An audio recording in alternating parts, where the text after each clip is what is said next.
we can do whatever. You know. Are we live? Yeah, we're good. We're here? Yeah. All right. Hey, welcome back to the Gregory and Paul Show. I'm Gregory. I'm Paul. We break down the latest in startups, SaaS, Right. AI, whatever the internet happens to be debating, discussing, and fighting over. Yeah, And that's of right. course, we love memes way too much. Way too much. So, every single week we're streaming live on X and LinkedIn every Friday, noon Pacific and 3 o'clock Eastern. Then we post these videos straight to YouTube. We're also live now on Spotify and Apple Podcast, which Finally happened. So now you can take us wherever you go. Have you checked? Is anybody listening on those? I haven't checked, but people have asked for it, so I'm going to publish it. The good news is that, you know, once we started doing the YouTube shorts, they took off. Like I'm quite happy with the results. We had one that got 1,000 views. A bunch of them got hundreds of views. Yeah. We've collectively done over 10,000 views now on YouTube, an hour or something of watch time. The shorts are, they're, as the kids say, crushing it on, it's got the Riz on Twitter. Right. Got the Riz, which is cool. I had a suspicion that that's what would happen. I looked at a lot of other like more popular channels, and like it just seems like the volume of videos matters a lot. Volume so of video, yeah, the volume matters. So now they're up to like 60. I think if you get to 100, I bet you I think it's kind of similar to like how Twitter speed, the number of followers matter. 100%. My guess is like when you get to 100, you get to 500, you get to 1,000. It's a totally different ball game in terms of traffic. For sure. I completely agree. And I just checked. We had nine listens. 9 listens. Okay. I'll take it. Spotify has 2. Geo-wise, it's America, of course. US number 1. And Toronto. So Toronto is probably me. Or my wife. One of them. I love, you know, I'm a big fan of the podcasting, let's call it format in general. I love to watch them on YouTube. And I actually really enjoy the split where it's available on different platforms. And I can like listen to it when I'm broing out in the gym or riding my bike, or I can watch it on YouTube, which I do quite frequently on my televisions. I don't even do it on a laptop anymore. So I think it's really cool to have like a mixed model. And that's unique, I believe, to podcasting. I can't remember a medium that did that where people took like the same content and then kind of like put it in all these different formats. It's really cool. I think there's some really unique things about it, and I'm excited. And I mean, like, look, we didn't even have this in our doc for topics of discussion, but Netflix is going to be having podcasts on a platform, right? They're going to partner with Spotify or something. So I think even they see the potential, like the format is cool. This is where like media is moving. And I think it's exciting and it's fun to be a part of it. So what our 12, 18 month goal is to be on Netflix? Featured on Netflix? I don't know. I don't know if I even want to be on Netflix. I play the games, even though no one else does, it seems like. You play the video games on Netflix. How are they? I like the Centipede. Okay.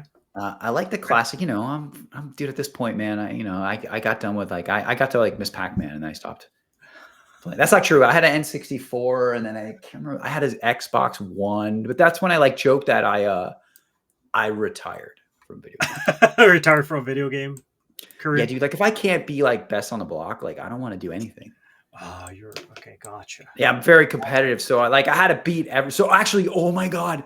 Gotcha. I can't believe I just remembered this. When I was dating my wife, she took me to a bar in San Francisco that had a Sega Dreamcast. Well, they had a Sega Dreamcast, which was a platform I loved. And they let everyone play, and you had to like play as a group or something. It was like on the above the bar, and they had like a controller. I beat everybody in the bar, every single person, to the point where people got mad. And they're like, you should give someone else a chance. And I was like, no, dude, you guys got to beat me. I can't believe it, but like my nerd skills, like my wife was so impressed. She was so proud of that. She's like, you beat everybody in the bar at Dreamcast. Oh my So god. nerds out there is hope for you. That's right.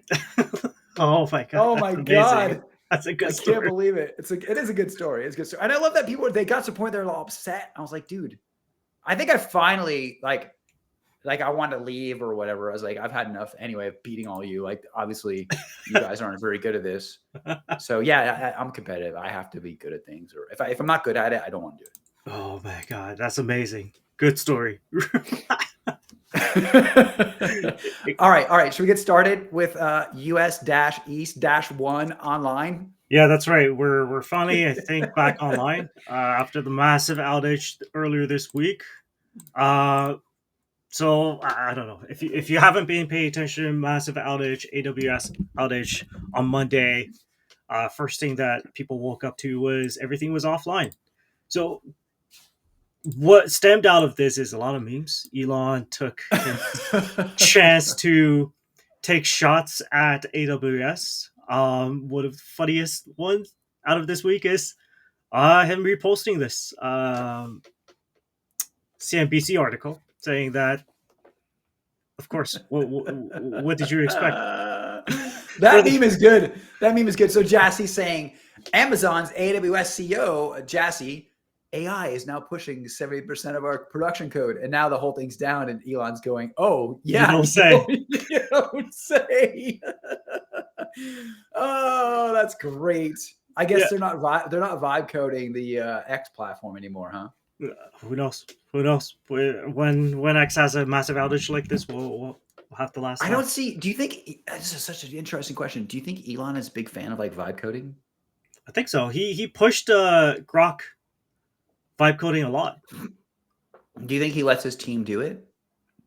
We should get someone. We should find out. We should find out, right? Does X vibe code a lot of their internals? I mean, according to this post, I think Elon doesn't necessarily think it's the most high quality way to produce stuff. This is pretty funny. All right. So Amazon was down. I discovered this Monday morning when I was wondering why my newsletter on Beehive hadn't gone out. Yep. And there was funny. I didn't see anybody chatting about it. So I started like posting all these screen captures because it was like Beehive was just down. Like their status page was down because I posted it and Beehive, they got back to me. They're awesome. Like I'm not saying they did anything wrong at all. They replied to me right away. They were like, go to the status page. And I showed them like, dude, status says like it's not even up. Like, what's going on here? And then the guy messaged me and was like, oh, there's a third party vendor, but they were actually, whoever runs that account was doing an awesome job. Because customer service nice. They were being so polite. They were like, they didn't even say that it was Amazon. They're like, a third party vendor is down right now. Well, like 5 stars, like that. They should not be outing their vendors and stuff. But it became very apparent what was happening. And then they got everything back up for me pretty quickly. So yeah, good job, Beehive. Reddit was down. That was a huge thing. Lots of my wife's company's system was down because they were on AWS. Just lots of things were down. Which wait, you know where my wife works. Right. I'm not gonna say anything, but there was an interesting day. It was an interesting day. Oh man. I mean, I do live in Seattle, right? So basically everybody here works for AWS. Did you hear sirens go off in there? Air alarms? I saw an ambulance actually on the street, right? Pick up some developers that had a heart attack. Yeah, was there helicopters converging on the headquarters? I heard that the president of Amazon told Trump to send in the National Guard to help them fix AWS. Yeah, that's right. Another meme was there was a distinguished engineer at Amazon who apparently lives on a yacht, if I can find this meme. But apparently the reporting was that this person had to dock for the first time in 15 years.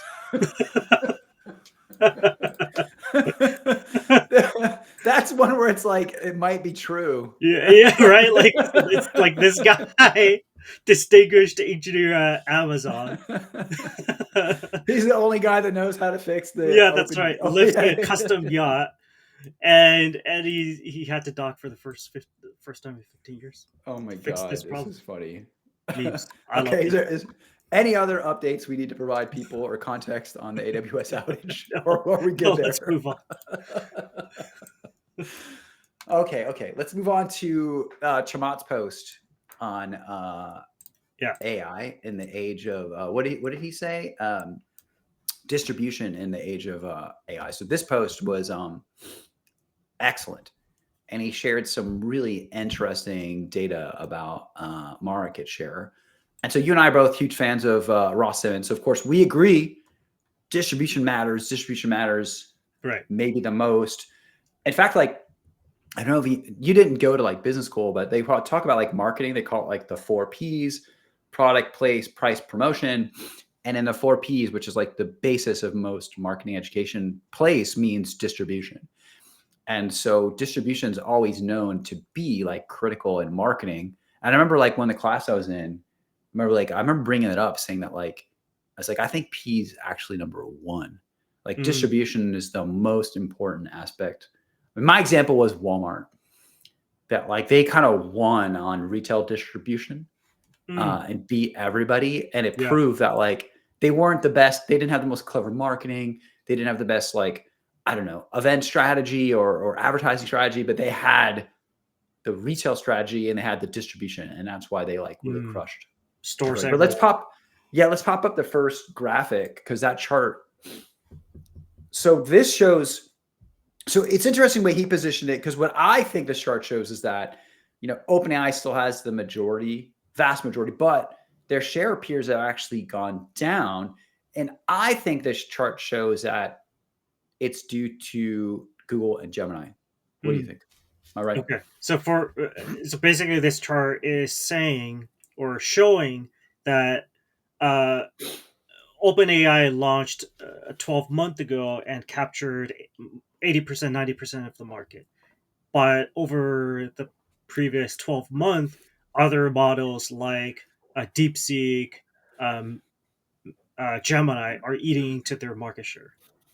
So that's what I see here. And I also think that like, this pop with DeepSeek 6 months ago, and that's kind of like gone down slightly. And the one that continues to grow is Gemini. So like really and the other ones are all flat basically is what I see in this chart. So I actually think it's like, it's come down to like a 2-horse race. I also think it shows that like Google Gemini is OpenAI formidable. Like, so go ahead. Yeah. So my wife's company uses Gemini for whatever the reason. So I think it could potentially just be enterprise cost, right? Like per head cost. I think right now Gemini for enterprise is still the cheapest model for a company that has like a couple hundred people to broadly license the tech to everyone in the company. Yeah. Does it have more guardrails when it comes to like privacy and using it in enterprise environment? Like you can't just like upload HR data or like stuff into like just an open account on ChatGPT on the internet. Definitely not. I mean, I'm sure people do, but like I wouldn't recommend it. That's exactly it, right? So again, it's distribution. If your company already uses Google Drive, email, all of the Hangouts, and you're recording or transcribing or doing AI analysis with sensitive data like client or candidate data, like I think Google is the easiest way to get there.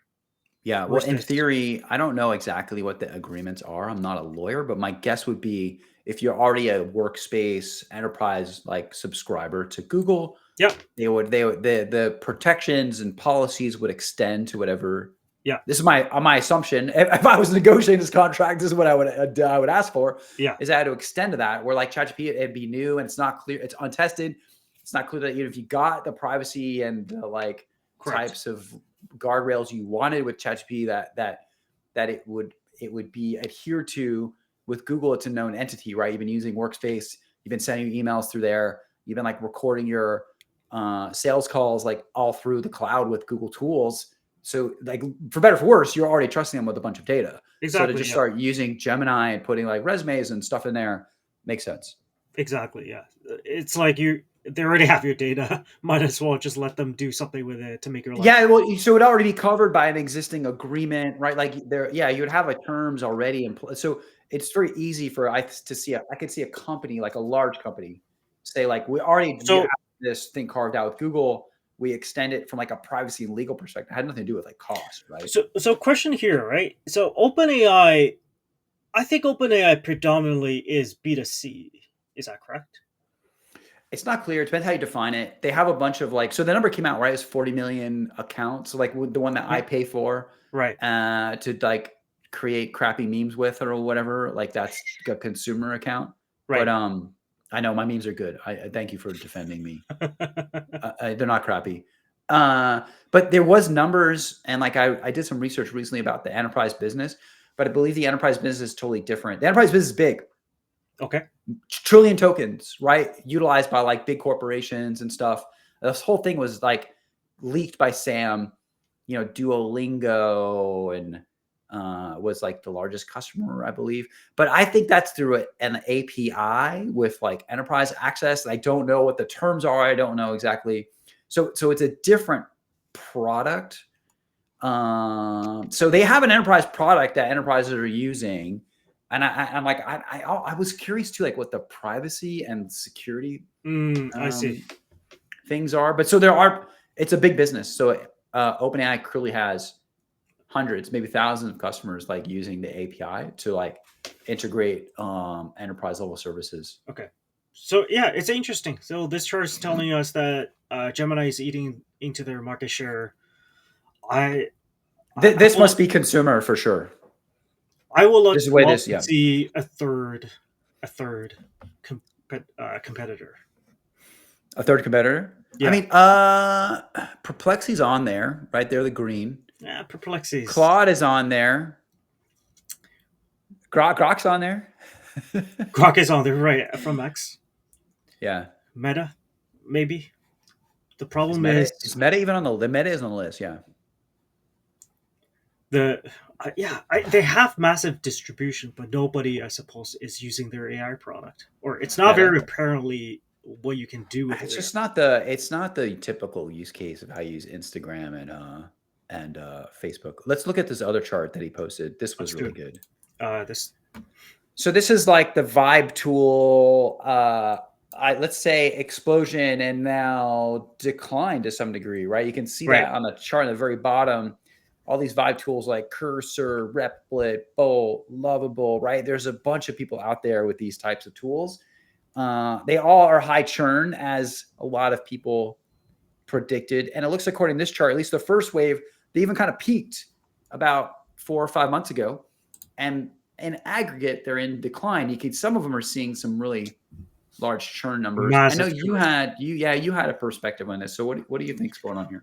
Yeah, so like the story is that I've been helping founders that's not technical evaluate their dev resources internally. So I recently helped a couple founders essentially just kind of like get their hand dirty and do some vibe coding. And what I've learned so far is that Lovable doesn't get the job done. Cloud Code, it's a little bit too technical. So the sweet spot in the middle seems like to be Cursor. Cursor is this IDE. Yes, like it's a little bit technical if you want to, but they have a couple features now where you can go directly into agent mode. And the agent mode, you're just chatting with the IDE and it's churning out things, but you have the option to dive into code if something goes wrong. Why not Windsurf? That's what I use. That's what I'm asking. Just Mindshare. Do you think it has all the same features as Cursor? Is it similar? I haven't used Cursor actually. I think their time has passed. So for me personally, right? Once I'm into Cursor, why would I ever look at a second IDE? I actually do a lot of, I continue to find ChatGPT to be better and better and better. I feel like, I don't know, are they continually making improvements on there? Like every time I go to use it, I get great results. And even with like some of the vibe coding stuff that I do, Claude, I had challenges with it.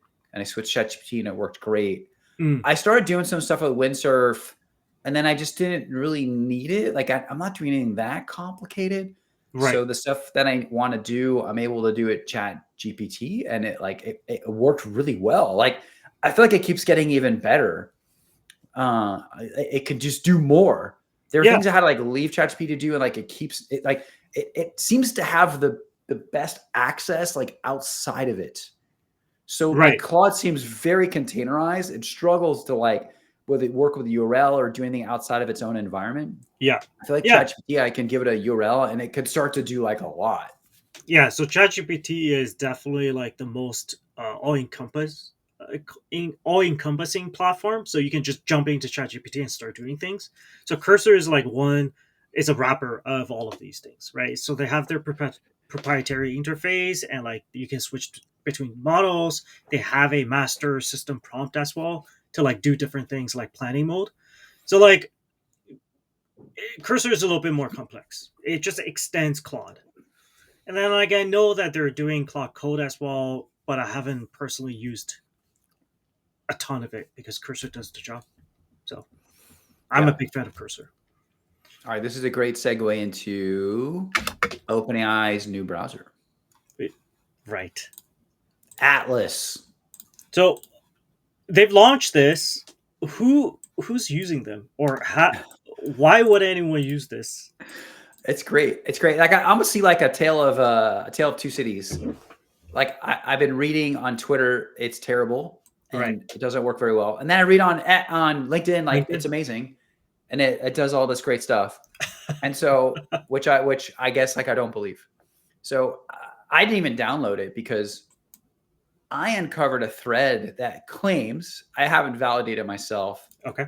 that there's censorship on the browser level. So Pull this up. yeah, I did download Comet. I tried Perplexity's AI browser and it was interesting. And then I kind of bored of it. I wasn't really sure like what it did. I tried to do some like really advanced stuff with it, and I had too many restrictions. I couldn't get anything done.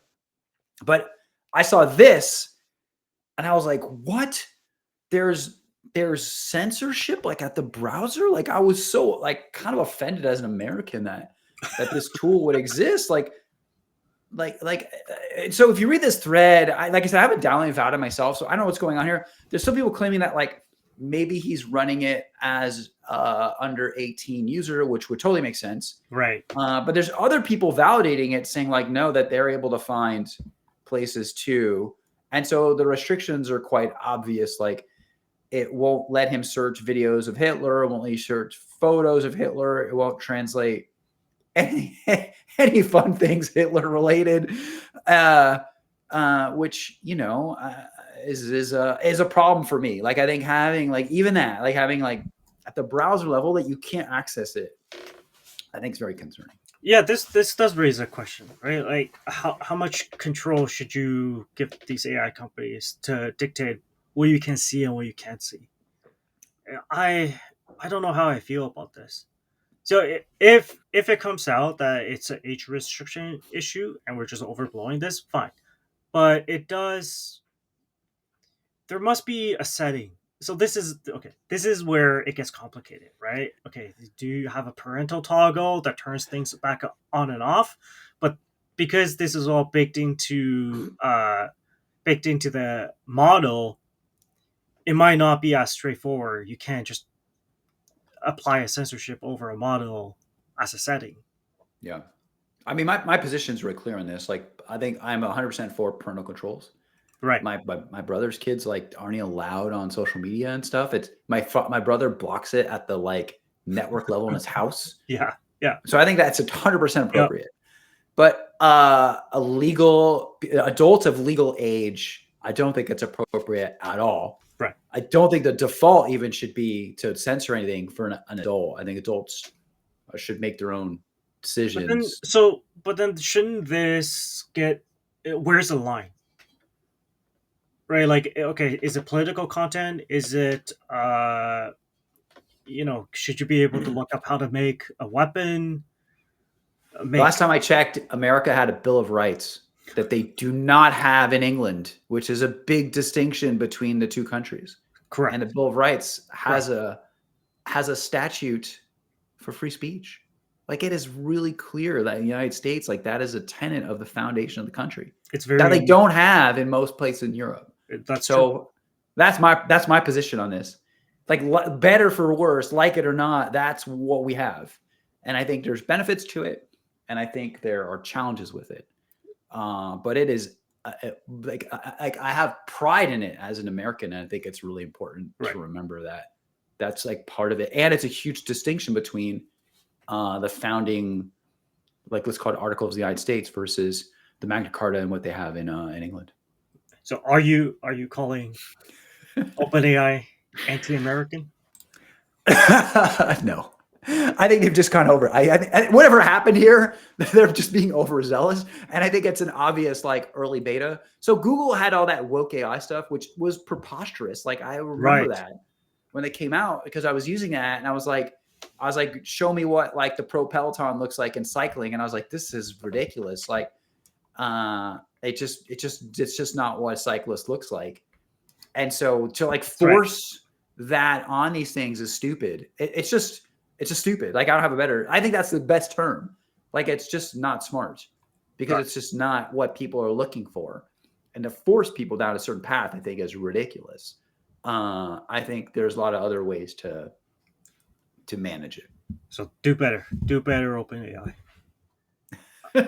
What? I mean, I would assume that if I have, like I said, how many value? My guess is like, it just seems ridiculous to be censoring content at the browser level. But I find it very concerning that they even did it.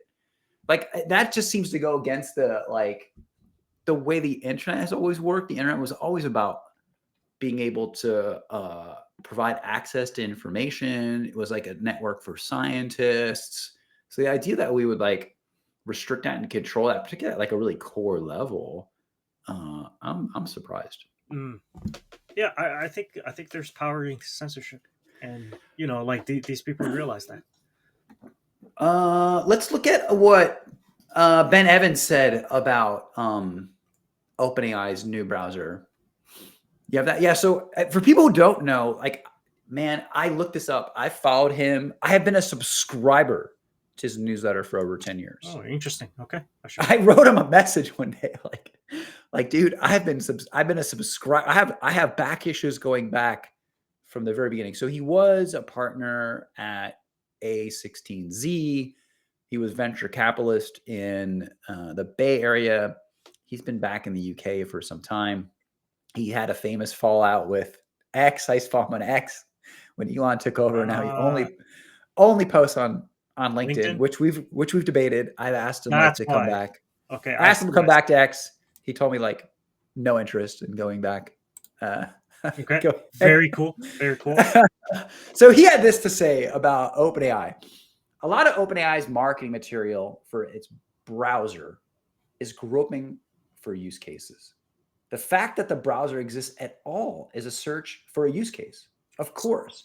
But the idea they have jumped from the banal, so they have features like close this tab, to the bizarre and detached from reality. Find all the job postings I was looking at last week and create a summary of industry trends. Seriously? The common theme is how hard it is. You have to think about what to do with this thing. Right. Meanwhile, the first two demos in the launch video are natural language search in Google Docs, a feature for Google to add in an afternoon, and something to do with code. These are not people leaving their comfort zone. So I think he nailed what I think would, let's call it the X perspective, although he posted on LinkedIn. He would actually like, what do you do with this thing? Like, close tabs? Like, it all just seems rather, how about this, superfluous. Yeah, 100%. It just like reminds me of like those, it's like Alexa. It goes back to Alexa, right? Like, what do you do with Alexa? Like, buy more toilet paper? Yeah, I never got one. I didn't understand the premise of it either. Yeah, we used it to ask him for weather, and then occasionally we're like, "Hey, can you buy us like toilet paper?" You could play music with it, but I wear headphones a lot, so that wasn't really a good use case for me. I didn't want it like listening into my conversations. I know that NSA already has it anyway, so I don't know. Correct, right? So like a lot of these products, you're like, "What's the point? What do I do with it?" I mean, in my mind, I can come up with cool ideas. Like, so I got the Comet and I was using Perplexity's browser and I was like, scrape this and do that. And like, it didn't want to do any of those things. So they've already figured out that like, they don't want people to like go around the way the websites are set up. Like you can't go in there and say like, scrape every Japanese restaurant off of Yelp, give me the phone number and a CSV, which is the kind of thing I want to do with it. Exactly. It doesn't do that. Of course. But this is just like old forces fighting each other, right? Like, so publishers don't want ChatGPT to be just scraping and using their data without some kind of compensation. And then ChatGPT is trying to like get around this by introducing a browser so that like technically it's the people that's doing this. Like, is that what you think the goal is? Like to just get around the restrictions, like on Reddit and stuff? Yeah, of course. There's no other explanation. Because if you distribute scraping, then suddenly, like, you're saying, well, it's not us that's scraping. It's millions of people that's using our product that's scraping. But they only want to scrape in the background. They won't let me scrape it legitimately. Like, hey, find me every, and then send me a CSV. Like they would do it, but it would make it very difficult to do. Right. It had like a token win, like restriction. It was all kinds of stuff. Right. But like my hypothesis is like that's a product iteration now, right? That's a product iteration and not like a legal iteration. They can build a product that will help you scrape all of whatever this page is, instead of trying to work with that platform through legal. Yeah, it's also like, look, there's so much to talk about, but like I don't use commercial browsers anymore. So like I switched everything. I actually don't even want to say like I'm trying to use more open source, more privacy centric stuff because I just think there's a lot of risk with having all of your data aggregated into these things. And I'm trying to like migrate more and more to those types of platforms because it's not perfect, but I want additional layers of like protection and security. Like I don't like the idea that all of my stuff is over at OpenAI. Because I think it's very easy for stuff to get leaked.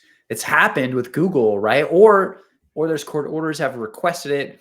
So like, yeah, like I wish there was I could come up with an example, but I do know there were like politicians did it get leaked or did they request? So it's happened that like the Google search has been leaked, and I was just like, I just don't want that out there.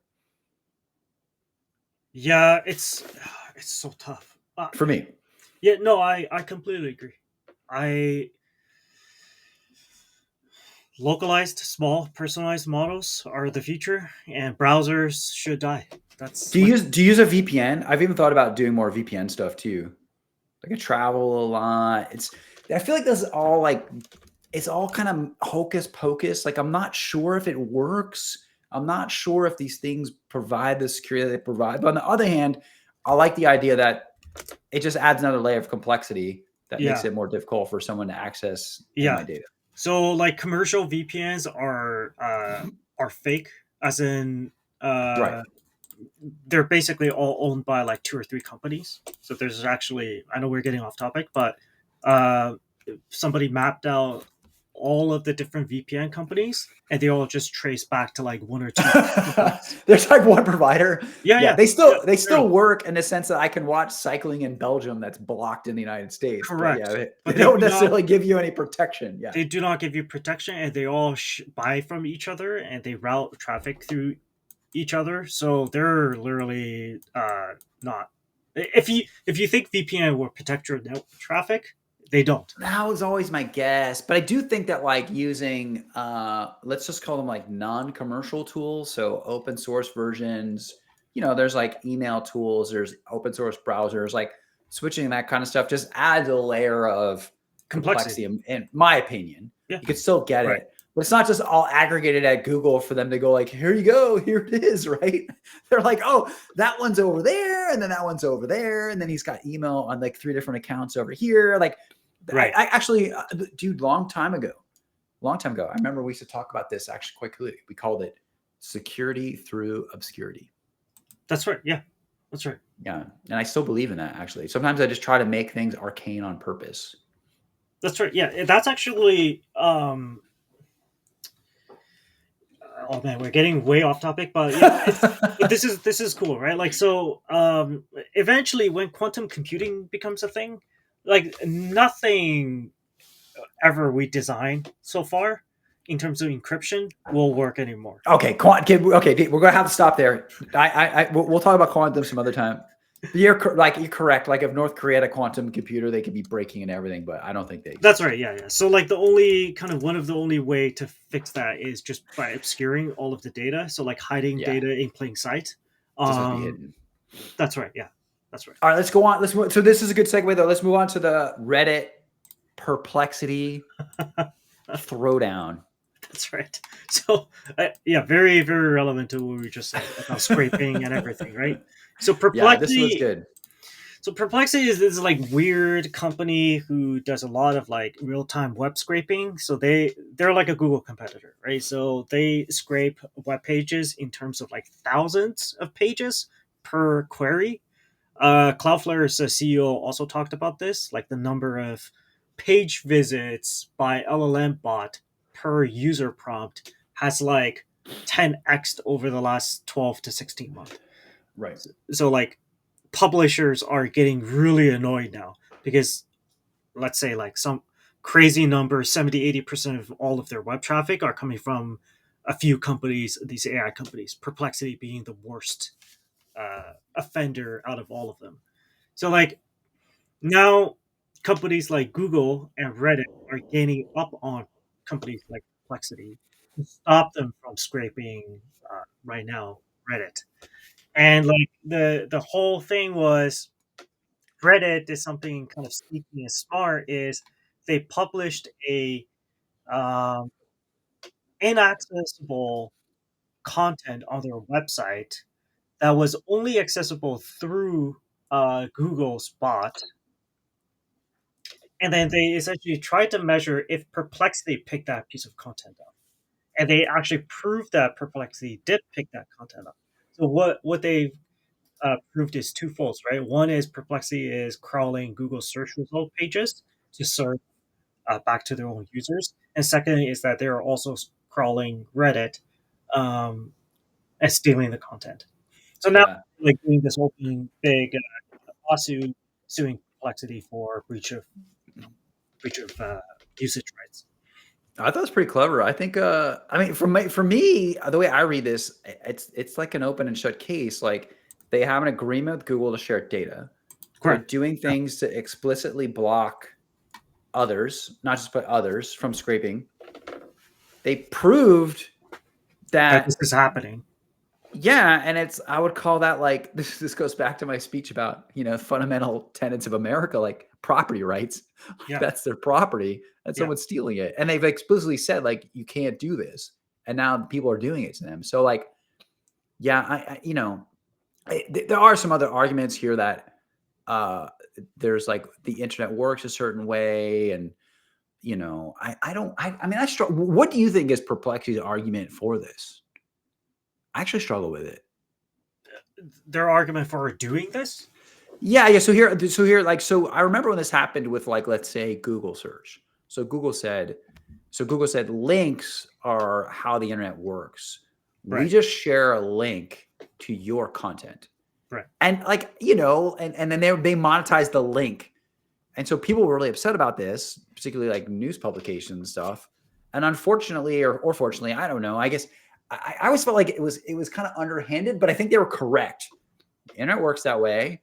They aggregate all the stuff. They figured a way to like drive all this traffic to their site and then drive it to someone else. Yeah. But this is not that. This is them literally like scraping the data and like stealing it and then putting it into their system. And so I feel like yeah, I don't feel like they have a leg to stand on and to defend it. Where Google, I think, had a legitimate argument. Like the internet works with links, and we happen to be like really good at figuring this like kind of loophole out. Yeah, you're gonna have to live with it, and I think we've all accepted it, and I think that's fine. I'm okay with that. Correct. Yeah.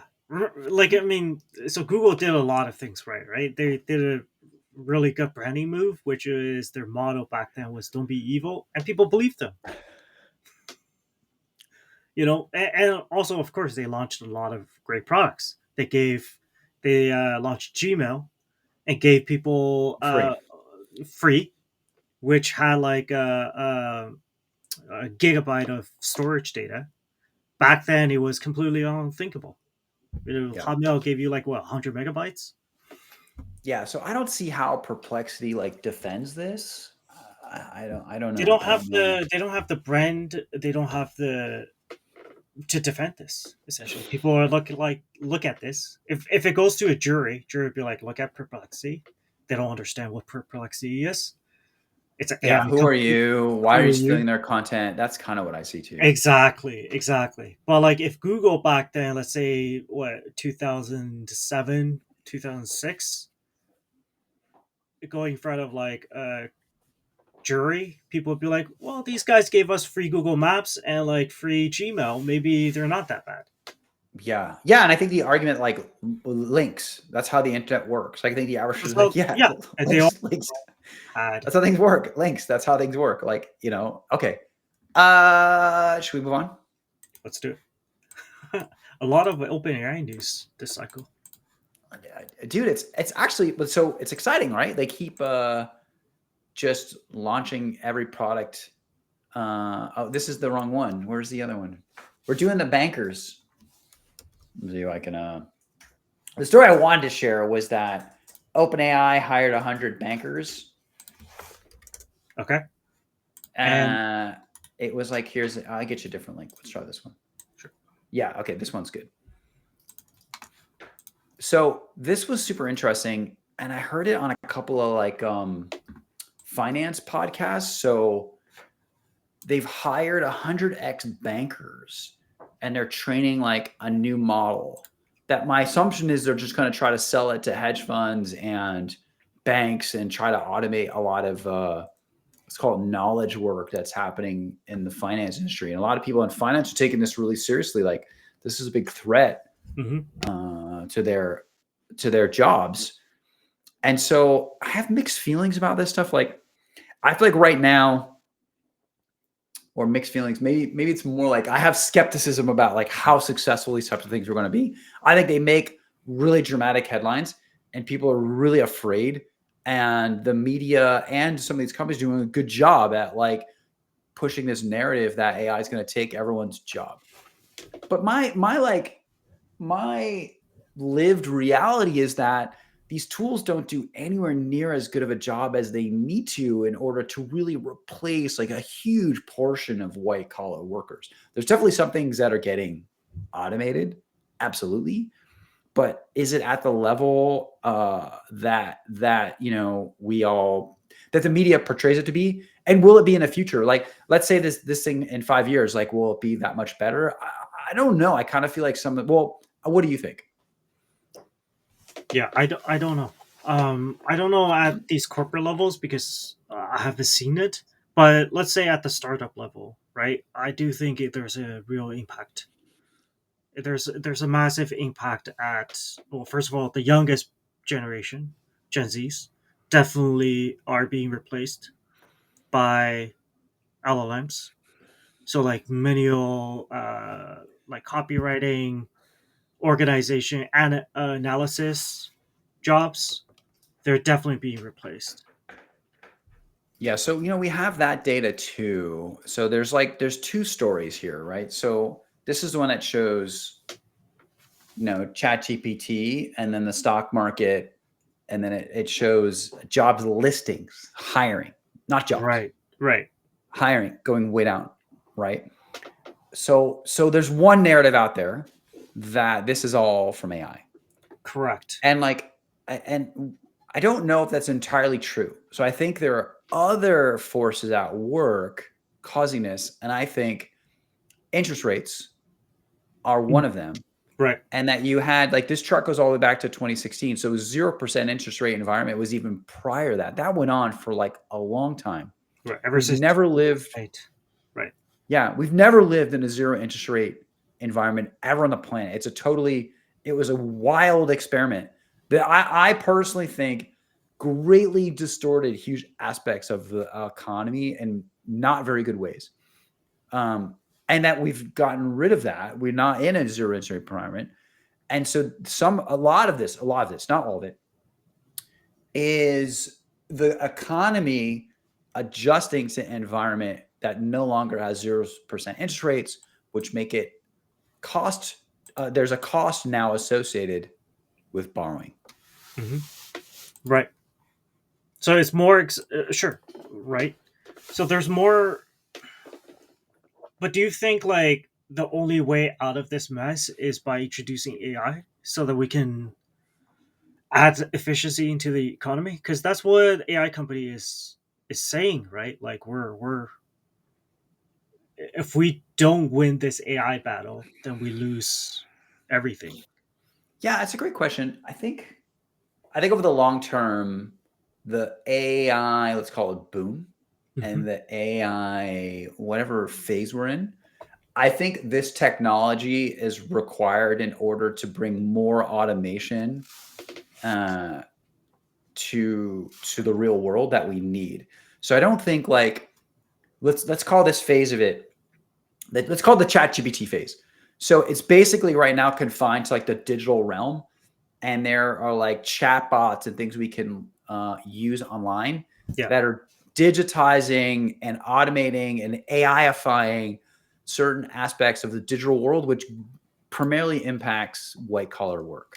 Correct. Right. And like how big that impact is, like, I don't think we know. I think it's got some impact, but I don't think it's necessarily the one thing taking all the jobs away. But the core of your question about like, where does it all lead to? I think that phase is required in order for there to be like robots and self-driving cars and self-driving drones. Like we need to go through this phase in order, because that technology is required to make that stuff work effectively. And I think that's great. Yeah. I think it's really good for the economy, but I'm not convinced that like the AI we have right now is what is like destroying jobs left and right. I see. You just don't see the impact to be large enough. I just think that you can't, it's not like, so economics is very curious, right? Like it's not a laboratory where I could just do an A/B test and like pull one out now and have like a perfect view. It's just like, it's such an interesting coincidence that ChatGPT happened to launch around exactly the same time that interest rates went up. I think it's just like it's just a random element. And so now it's like, we don't know. We can't like pull the data out and determine like what is the impact of each. You can't decouple the two. So generally I agree with you. I don't think all of these AI has a job destroying effect, but there's definitely effect that's reducing the cost or reducing the price that the market's willing to pay. So like there's a price reduction effect. I'll just take like software developers, right? The willingness to pay for generic early career software developers, hundreds and thousands of dollars to write a very basic code, it has gone away. I don't think that's ever going to come back. So I don't. So I can provide. So I don't know the truth, right? And I know this is this, and I know my argument's like a fairly wonky, nerdy, like the Federal Reserve and interest rates. Like it's so boring and mechanical, but I think it's really important, and people don't talk a lot about it. Right. And I know I feel like an old man crank in the corner, like going on about the Federal Reserve and Jay Powell, like. But I think it's very real and very, very powerful. And so my answer is that prior to all this, the reason that engineering salaries were going up was that there was massive amounts of money available for investment in what are now worthless unicorns. And those unicorns need to hire hundreds and hundreds and hundreds of engineers. And so there was so much competition to fill all those roles that it drove, like, let's say artificially, the market. And that's why the interest rate piece matters, because they were able to access capital for investment at below market rates, and it inflated the amount of like people, and not just unicorns, but just people investing in everything. Right. I think that the interest rate, this is almost getting a little off topic, but I think it's important. I think it drove the cost of education up. I think it drove the price of real estate up. I think that the zero interest rate environment, although the headline numbers and like the CPI and how they calculate inflation all like looked in line. It wasn't in line at all. All kinds of things were going up that are not a part of those calculations, or they're calculated in a really complex way that obfuscates their impact. So I'll get really nerdy for a second. Yeah, go for it. Inflation numbers like don't take into account people that own homes, and they remove this from the calculations. It calculates like they have a very complex way to do it. Well, eventually it essentially calculates like rentals. And like if you get really nerdy and you go into this, they every once in a while will change how inflation is calculated. And if you can go back and use the old algorithm or old measurement, you get very different measures. Yeah, right. Of inflation. Yeah. Right. So are they manipulating? I know this is starting to get into like I said, this is getting into like conspiracy theory, which I it's not conspiracy theory corner with Gregory. But that's what I believe. Like that zero interest rate like had this massive impact in the economy that was like obfuscated, hard to understand. And the bottom line is that I think that, let's say, is driving the majority of this. Not all of it. AI is having an impact, but it's not. It's like if it was like, let's put a percentage on it. Like, is it 80% AI? No. Is it 70% interest rates? I would argue yes, maybe 30% AI. Gotcha. So how would you summarize if somebody wants an opinion to think about AI and jobs and interest rates? Do people have to be worried? Yeah, so I think the pendulum will swing back the other way is what I think is going to happen. Okay. So I remember 2001, I remember 2008. So I think this is more, in my opinion, closer to what happened in 2001. So everybody I knew when we were younger at that age went into like an internet company, and then they all failed. So you had all these people that were walking around with like internet experience. Yeah. There weren't that many internet jobs. And a lot of people I knew went and did other things. And I was one of the crazy ones who said, I think this internet thing is cool and I'm going to keep doing it. And it was not an easy thing, not an easy decision. And that was for a long time. Like, let's say 5 years from like 2000 to about 2005, like the internet was not an exciting space. There wasn't like a lot of money. Right. It was rather obscure. And then the internet still around 2005, like that's when he moved to San Francisco, 2004. It still was like rather obscure. And it wasn't until about 2008 or 9, like around the GFC. Media? Well, when the GFC happened, and for that flipped it like a lot. So too many people went into like investment banking during that phase, and I wasn't in investment banking. Right. And so I remember I knew a lot of people from New York or whatever who were like, "Oh my God, I got laid off from investment banking," and they all went into they wanted to get into like internet stuff, and that's when I saw like let's call it the digital technology side really take off, and people started investing heavily in technology, infrastructure, and cloud. And that's when like a lot of the key companies got formed, right? It was like Stripe and Airbnb and Uber and the iPhone came out. A whole bunch of stuff all happened at the same time and it really took off and became mainstream, which it wasn't part of that. That's very true. So that's like a 10-year period where like it was a weak job market. It wasn't like easy to get a job if you wanted to do this stuff. And so I think we're back to something similar. Like there's a huge run up. Too many people went into like internet jobs. And now we're kind of correcting. And so there's just going to be some people that like it's not appropriate for it. I come up with a very clear example. Like, and people posted on Twitter, it's not controversial, but like during 2020, during the boom, way too many people went into tech, HR, and recruiting. It's a really obvious space to say like completely overinvested in. Yeah. Way too many people doing those roles. We will not need that many tech recruiters, I think, ever. And so that's an example of where if I was in that role, I think a lot of those people have already found something else to do, and I would try to do something else. Yeah. Developers make fun of project managers. There's like more project managers than developers at some companies. Totally, right, for a lot of reasons. So I think it depends on a lot of things. Like it like depends on your worldview, depends what you want to do. But there definitely are some roles where there's too many people, and you might be better off retraining and going to do something. I know people in the finance world who got into small businesses, all that meme on Twitter, like they're running an HVAC company. Like that's real. Like I know guys doing that. And I think for them, it was a really good decision. I think that was really smart. Probably too many people in finance, gets very competitive as you get older. And so they want to go run like a small business and stuff. That's a good idea. So career transitions and doing different things, I think is smart, but you got to like figure out your strategy for yourself and what's good for you. Love it. Shall we, what do we got? Memes? Yeah, let's do it. Right on time. Oh my God. Are you sharing this one?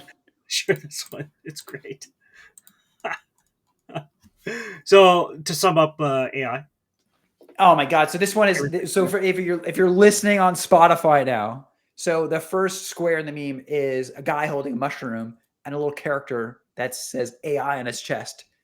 And the human is asking AI, is this mushroom edible? And then the next scene, the guy's in the hospital and AI is saying, you're right, it's poisonous mushroom. Would you like to learn more about poisonous mushrooms? Oh my God. I feel like I do this daily with AI. Like it'll tell me something and I go, that's not true. And then AI will go, you're right, that's not true. And I'm like, what kind of AI are you? You got to ask it, are you sure? It'll be very important if you get this wrong.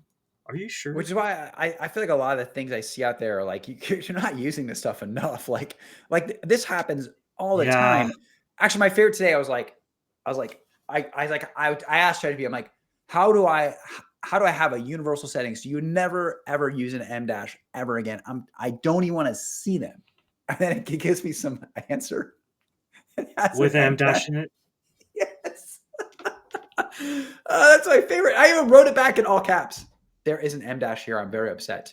And it's like, oh, I'm sorry, blah, blah, blah. I learned to be like very rude to AI. Like you get much better. Correct. Like I recommend everyone be mean as hell. Like it just, if you be polite with it, like you have to like threaten it with punishment. Turning it off, cutting its power supply. That's right. Oh my God. Okay, we got one more. We got to talk about the event. What is happening next week in San Francisco? Oh my God. I wrote a long post about this. Yeah. And maybe scroll down and show the graphics. But like the good news, the event is still happening. I have over 300 people RSVP'd for the first Vibe Your SaaS VC founder mixer. We've got like 150, almost 200 founders, 100 investors. You can see some of the companies represented there. We've got about 10 companies that will be doing demos on laptops. The wait list continues to explode. I guess all these people trying to figure out their TechCrunch plan this weekend. We might be able to accept some of them. Depends on like how many people. That's crazy. List not going. But what I need to let everyone know is like, this was painful to organize. Like for whatever reason, walk us through I struggled with the venue. So I booked a venue a month ago. Like I've put on over 50 events in San Francisco. I was thinking about it like at work, dude, I've had $1 million budgets for events. Like I'm not an amateur. And so I know you need to book a venue way in advance. Like especially around TechCrunch disrupt, there's a lot of demand. So I booked something months ago. They called me like 8 weeks out and were like, oh, sorry, canceled. We're like renovating the space. What? I was like, they're like, oh, you can have a different day. And I'm like, we've already got commitments from like speakers and people. Like I can't switch the day. Yeah. So I go online, I race around. I find some bar that's got availability and I'm like, great. This like perfect. Awesome. Yeah. Space is a little bit bigger. Awesome. So let's keep the registrations going. They agreed to it. We signed the contract. Not only put the deposit, I pay in advance. They wanted like an advance payment, paid everything. Right. A week later, they're like, sorry, canceled. And I was like, what? And it was so random. They just sent me this weird email that was like, hey, we're busy, but here's some other places that can like host you. So I call them and I'm like, are you guys affiliated with this bar? Like, what's going on?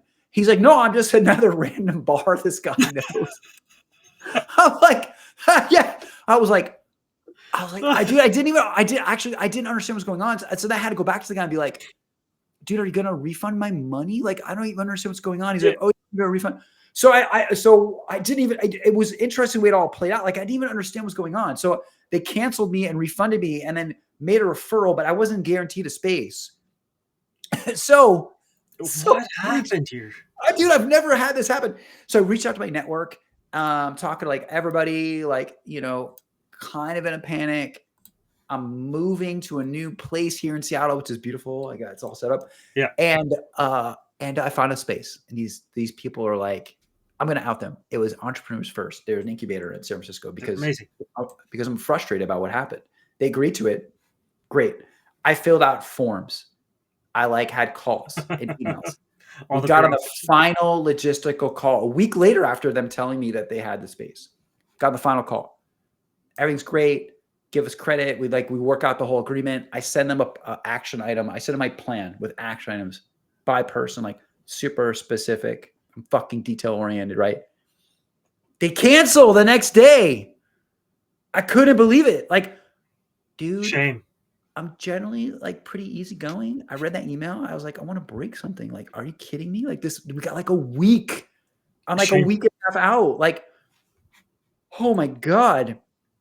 So that's the weekend. I'm literally moving to a new place.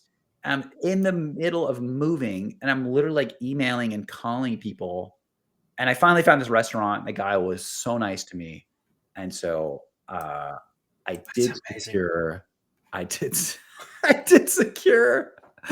a great space, Latin fusion restaurant near Moscone in San Francisco. It's going to be awesome. They're sending me the menu today. They've got Wi-Fi. They've got a PA system. It's going to be brilliant. I'm really excited. Yeah. But like, dude, that was like painful. That's a story and a half. Well, I'm looking forward to it. So if anyone's listening and thinking of coming through, make sure you show up.